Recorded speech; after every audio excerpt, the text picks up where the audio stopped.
Hello chess enthusiasts, my name is Miha and welcome to my Chess Realm YouTube channel. As you probably know, World Championship Candidates Tournament in Yekaterinburg in Russia just ended, but let's go to the 13th round. Jan Nepomniachtchi, commonly abbreviated as Nepo, was leading with 8 points, followed by Anish Giri, who was half point behind him. We had 2 rounds to go. Giri definitely needed at least one victory. In the 13th round, Giri played with Alexander Grishuk. Here is one picture from the battle. Anyway, Grishuk had white pieces and he started with d4, knight to f6, c4, e6, knight to f3, b6, and we have Queen's Indian defense. White goes for the main line, g3, preparing to fianchetto his light square bishop. Nowadays the usual reply is bishop to a6, but Black goes for the old main line, bishop to g7, bishop to g2, bishop to b4 check, bishop to d2 defending, c5, bishop captures on b4, pawn recaptures, white castles kingside, black also, and since white cannot develop his knight on his natural square, he plays knight from b goes to d2, e6 and queen to b3. Attacking pawn on b4. So black plays a5, defending. Now a3, further putting pressure on the pawn on b4. Well, one option is of course to capture on a3, removing double pawn from the b file, but black further defends it with knight to a6. Now rook from f goes to d1, x-raying black queen. It's never good to have queen on the same file as the rook, so queen goes to e7, and now knight goes to e1. White removed the knight from the long diagonal and is offering exchange of bishops, so black accepts. Bishop captures on g2. White has 2 options of recapturing, and he decides to play king to g2, and now h5. Black is advancing with his h pawn, trying to intimidate white king, but in reality it does not pose any real danger because black simply cannot gather enough pieces in order to start an attack. So white plays knight to c2. Now pawn on b4 is attacked 3 times, so black decides to play b pawn captures on a3, b pawn recaptures. Now pawn on b6 is under attack, so rook from a2 to b8 defending, e4. White takes over the center, so black counteracts with e5. Now white has to be careful. If he blocks the center with d5, then he loses control over c5 square, allowing knight from a6 to join in the battle. And more important, block center gives black free hands to act on the king side, harassing white king with h4. So white has to be careful, and he has to keep the tension in the center. Queen to d3 was played. Still, here was the best option for black to capture on d4, allowing knight from a6 to join in the battle, but black saw the things differently and decides to play knight to c7, rook from a to b1, knight to e6. Now black is increasing pressure on the d4 pawn. White has to defend it with 2 pieces, tempting white either to push the pawn or maybe even exchange on e5. In either case, black wins the battle for c5 square. So white decides to play rook to b5. Now pawn on e5 is double attacked. Also doubling of the rooks along the b file is also possible, eyeing on the weak b6 pawn. Well, one of the interesting options for black would be h4 with action on the king side.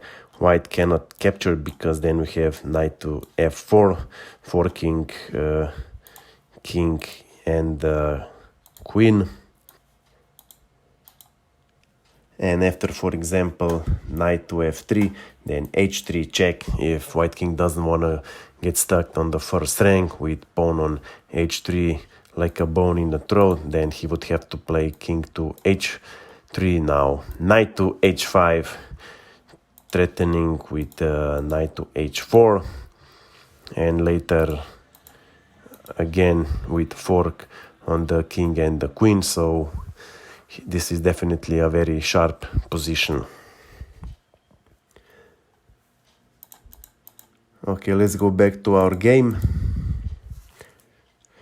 In the game, black played rook from f to e8.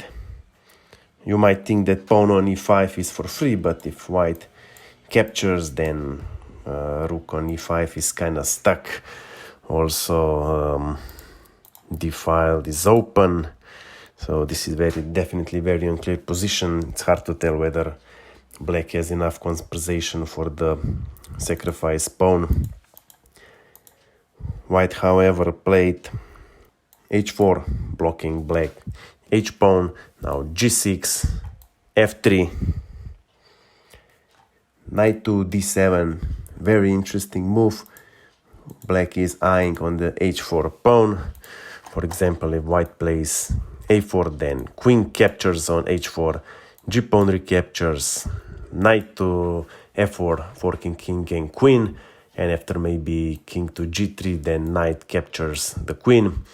But still black doesn't get a lot of advantage because after knight to b1, now black has to remove the knight, and for example after knight to b4, a pawn recaptures, and now the material and position is roughly equal. In the game, white played knight to f1. Now queen is protected from the rook. Now e takes on d4, knight recaptures, knight to e5, queen to d2, and now black trades knights. Knight captures on d4, rook recaptures. Now knight on e5 is very well placed. Maybe a rook to c8, eyeing on the c4 pawn would be the best option. White cannot simply drive the knight away with f4 because then white loses control over g4 square, and knight on g4 would not be very pleasant. Okay, so anyway, in the game, black played knight to c6, attacking the rook. Rook goes back to d1, queen to e6, knight to e3. Black should have placed his knight back to e5, but instead black played knight to e7. The first in the series of bad moves. Knight on e7 doesn't do any good. I'm not sure what black had in mind. Anyway, white plays queen to d2. Now pawn on d6 is double attacked.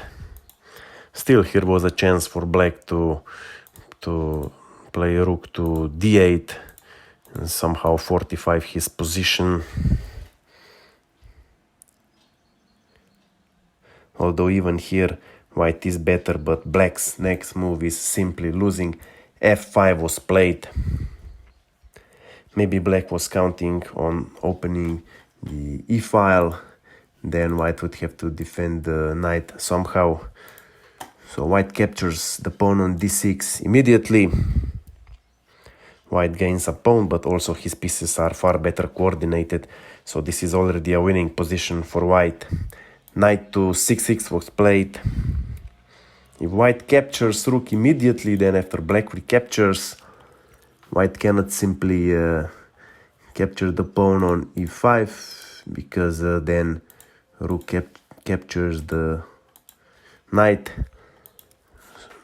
So in this position, white plays e captures on f5. You might think that black can capture the knight on e3, but if he does, then we have queen to g6, check. Black king can go to f8 or h8, whatever. For example, if king to f8, then f6, threatening with mate on g7. Black could try to prevent with rook to b7, but it doesn't do any good. After rook captures on h5, the only way for black to save mate is queen to e2 check, king to h3, queen e6 check, g4, queen g8. Now h8 square is protected, but still black loses after queen to h6, king f7, and now rook g5. Now it's either mate or black loses decisive material. If black removes the queen, then we have queen g6 check, king e8, and after rook from g file to d5, now we have mate in 2 moves. There's nothing black can do about it. Anyway, in the game, black played g-pawn captures on f5, queen captures on e6, rook recaptures, and knight captures on f5. White is already 2 pawns up with a winning position. Knight goes to e5, rook to d6. White is trying to exchange material to convert advantage into victory more easily. Rook from 6th rank goes to e8, rook d4, knight to c6, rook to d2, rook from b to d8, rook captures on d8, rook d8. As you can see, pawn on b6 is not protected. Black was tempting white to, for example, capture on d6, then he would probably play rook to d2. Now the correct continuation here is king to g3, but maybe if white would be afraid of his king getting stuck in the corner, if he would play, for example, king g1, then after knight to e5, white would have to be careful and defend the f3 pawn with rook. Because, for example, after f4, then we have knight f3, king cannot go to h1 because then there is mate. So after king f1, knight h2, king e1, knight f3, king f1, knight to h2, we have perpetual check. But I'm sure at this level, white would find the solution earlier.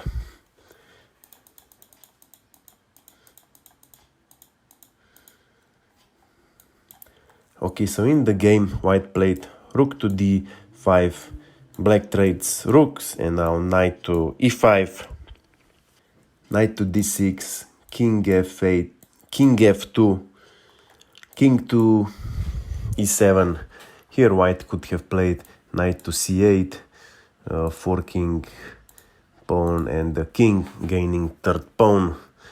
But white saw the things a little differently and played knight to b5, king to f6, king to f3,